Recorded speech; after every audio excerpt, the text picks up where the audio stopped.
दोस्तों, क्या आप जानते हैं कि नीम करौली बाबा के कैंची धाम में अचानक प्रकट हो गया सैकड़ों वानरों का झुंड। इस चमत्कार के पीछे आखिर क्या कारण हो सकता है? आज की वीडियो में हम ऐसे ही एक रहस्य से पर्दा उठाएंगे। दोस्तों, सभी जानते हैं कि कैंची धाम उत्तराखंड के नैनीताल के पास स्थित है। ये मंदिर एक ऊंची पहाड़ी पर स्थित है। इस चमत्कारिक स्थान आश्रम की स्थापना बाबा नीम करौली ने 1964 में की थी और तब से लेकर आज तक इस कैंची धाम में अभी तक बहुत से अलग अलग चमत्कार होते आए हैं। घटना में आगे बढ़ने से पहले हनुमान जी के सच्चे भक्त इस वीडियो को लाइक करके कमेंट बॉक्स में प्रभु जय श्री राम जरूर लिखिए। नीम करौली चमत्कारी बाबा के भक्त उन्हें हनुमान जी का अवतार मानते हैं। वे एक सीधे साधे और सरल भक्त थे। उनके संबंध में कई तरह की चमत्कारी घटनाएं प्रसिद्ध हुई हैं। उनके चमत्कार और हनुमान जी की कृपा के कारण ही ये धाम भक्तों में लोकप्रिय और प्रसिद्ध है। ये एक ऐसी जगह है जहां हर कोई अपनी मुराद लेकर जाते हैं तो वे खाली हाथ नहीं लौटते। दोस्तों, आगे जो हम घटना आपको सुनाने वाले हैं वह हाल ही में कैंची धाम की सबसे बड़ी चमत्कारिक घटना है। मध्य प्रदेश के रहने वाले सुनील झा नाम के एक व्यक्ति जो बाबा नीम करौली के अनन्य भक्त थे, वे बहुत ही कम उम्र से ही हर साल कैंची धाम आया करते थे। धीरे धीरे उनका परिवार बड़ा हुआ, उनकी शादी हुई। उनके शादी के 2 साल बाद उनके घर पर लक्ष्मी के रूप में एक बच्ची ने जन्म लिया। सुनील जी ने प्यार से उसका नाम लक्ष्मी रख दिया। जब लक्ष्मी 8 साल की हो गई तो हर साल की तरह सुनील जी अपनी पत्नी और बच्ची लक्ष्मी के साथ कैंची धाम जाते थे। नीम करौली बाबा के आश्रम पर आकर ध्यान अवस्था में बैठकर उन्हें बेहद शांति और सुकून मिलता था। दोस्तों, जिसकी जिंदगी में सबको तलाश रहती है, लेकिन आज सुनील जी को इस बात का भी एहसास नहीं था कि कुछ देर में उनके जीवन की शांति पूरी तरह से नष्ट होने वाली है। जब वे कैंची धाम के आश्रम में ध्यान अवस्था में बैठे हुए थे, तब उनकी 8 साल की बेटी लक्ष्मी और उनकी पत्नी आश्रम के बाहर बने बगीचे में घूम रही थी।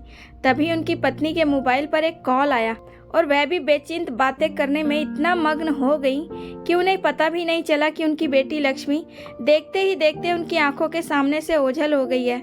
उन्होंने महसूस किया कि बेटी लक्ष्मी आसपास मौजूद नहीं है, तो अचानक से उनकी हालत खराब हो गई और वे आसपास लक्ष्मी को ढूंढने लगे, पर उसका कोई अता पता नहीं था।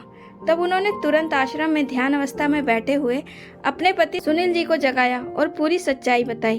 इसके बाद तो दोनों पति पत्नी मिलकर अपनी बेटी लक्ष्मी को पागलों की तरह चारों तरफ ढूंढने लगे। लेकिन ये क्या, एक एक कोना देखने के बाद भी उनकी बेटी उन्हें कहीं पर नहीं मिली। वहाँ के लोगों का कहना था कि आज तक यहाँ पर ऐसा कुछ गलत नहीं हुआ, तो आप दोनों भी विश्वास रखो, आपकी बेटी आपको जरूर मिल जाएगी। लेकिन कैंची धाम ऊंची पहाड़ी पर स्थित है, इसीलिए सबके मन में बहुत बड़ा डर बन रहा था कि कहीं बच्चे के साथ कोई दुर्घटना ना हो जाए। अब सुनील जी और उनकी पत्नी अपनी बेटी को खोजते खोजते बहुत ज़्यादा परेशान हो चुके थे। 5 से 6 घंटे बीत चुके थे। उन्होंने आसपास सभी जगह पर अच्छी तरह से तलाशी की, लेकिन उनकी बेटी लक्ष्मी का कोई पता नहीं चल पा रहा था। अब सबने सलाह दी कि आप लोग पुलिस स्टेशन में अपनी बेटी की गुमशुदगी की रिपोर्ट दर्ज करवा दें। जिसके बाद वह लोग पुलिस चौकी पहुंच गए और अपनी बेटी की गुमशुदगी की रिपोर्ट दर्ज करवा दी। तब वहां पर पुलिस वालों ने उस क्षेत्र में जितने भी सीसीटीवी कैमरे लगे थे, सभी पर पुलिस वालों ने अपनी नज़र बनाई, लेकिन उनकी बेटी का कोई सबूत नहीं मिला। दोनों पति पत्नी निराश हो चुके थे। सुनील जी हर साल कैंची धाम जाया करते हैं, लेकिन उन्हें इस बात का अंदाज़ा नहीं था कि इस साल उन्हें शांति की जगह उनके जीवन में मुसीबत का पहाड़ टूट पड़ेगा। अब जब दोनों पति पत्नी हिम्मत हार चुके थे, तब उन्हें सहारा मिला एक बुजुर्ग व्यक्ति का, जो बाबा नीम करौली के अनन्य भक्त थे। उन्होंने सुनील जी से कहा, बेटा, रोना धोना छोड़कर नीम करौली बाबा से प्रार्थना करो। मुझे पूरा विश्वास है तुम्हारी बेटी किसी न किसी तरह से तुम्हें ज़रूर मिल जाएगी। इसके बाद सुनील जी और उनकी पत्नी आश्रम के अंदर चले गए और वह दोनों वहां मौजूद नीम करौली बाबा की मूर्ति के सामने बैठ गए। दोनों पति पत्नी रोते हुए हाथ जोड़कर नीम करौली बाबा से प्रार्थना करने लगे कि हे भगवान, किसी तरह से हमारी बेटी हमें फिर से वापस मिल जाए। सुनील जी ने कहा कि हे भगवान, मैं हर साल यहाँ पर आता हूँ, आप मेरी सहायता करें, क्योंकि मैं दुख से या आवेश में आकर यहाँ आना नहीं छोड़ सकता। फिर उन्होंने प्रतिज्ञा की, चाहे कुछ भी हो जाए, हम लोग हर साल कैंची धाम आते रहेंगे। तभी अचानक आश्रम के बाहर से तेज आवाजें आने लगी। वैसे तो स्थान में बड़ी शांति होती है, इसीलिए यह शोर सबको आश्रम में भी सुनाई दे रहा था। जब सुनील जी ने आश्रम के बाहर आकर देखा तो वहाँ पर बहुत सारे वानर एक साथ इकट्ठा थे जो कि पहाड़ी वानर लग रहे थे। उनके मुख लाल थे। ये सभी वानर अचानक उस स्थान पर कहाँ से प्रकट हो गए, ये कोई नहीं जानता था। सुनील जी ने देखा कि उन बंदरों में से एक बंदर के पास उनकी बेटी की छोटी सी गुड़िया थी जो उनकी बेटी अपने साथ घर से जिद करके ले आई थी। यह एक बहुत बड़ा प्रश्न था कि आखिर लक्ष्मी की वह गुड़िया उस वानर के हाथ कैसे आ गई। तब सुनील जी लक्ष्मी जी की उस गुड़िया को लेने के लिए उस वानर के पास पहुंचे तो वहां पर उपस्थित अन्य वानर वहां से भाग गए और उन लोगों को देखकर जिसके हाथ में गुड़िया थी वह वानर आगे आगे बढ़ने लगा।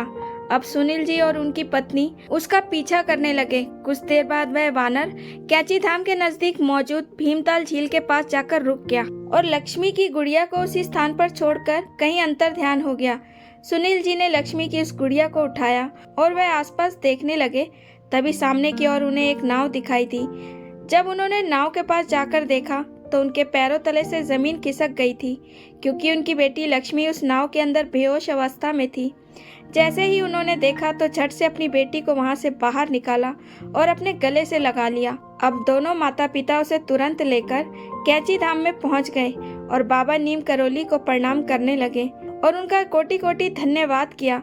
लेकिन वहां उपस्थित लोगों के मन में यही सवाल था कि आखिर लक्ष्मी कैंची धाम से झील की उस नाव तक कैसे पहुंच गई, क्योंकि वह मात्र 8 साल की बच्ची है। होश में आने पर उसने बताया कि वह एक छोटे से कुत्ते का पीछा करते हुए उस झील तक पहुंच गई थी, लेकिन ऊपर वापस आने का रास्ता उसे नहीं मिला और देखते ही देखते रात हो गई। तो वह डरकर उसी नाव में ही सो गई जहां से सुनील जी को अपनी बेटी लक्ष्मी वापस मिली थी। सब लोगों का कहना था कि अचानक उस स्थान पर इतने सारे वानरों का झुंड प्रकट होना यह नीम करोली बाबा का ही चमत्कार है, जो स्वयं साक्षात हनुमान जी के अवतार माने जाते हैं। सुनील जी इस घटना के बाद तो नीम करोली बाबा के और ज्यादा भक्त बन गए और आज भी हर साल कैंची धाम जरूर आते हैं। दोस्तों, आपकी इस सत्य घटना को लेकर आपकी क्या राय है, कमेंट बॉक्स में जरूर बताएं और वीडियो को लाइक करके चैनल को सब्सक्राइब करना बिल्कुल ना भूलें। मिलते हैं एक और नई सत्य घटना के साथ। बहुत बहुत धन्यवाद। जय श्री राम।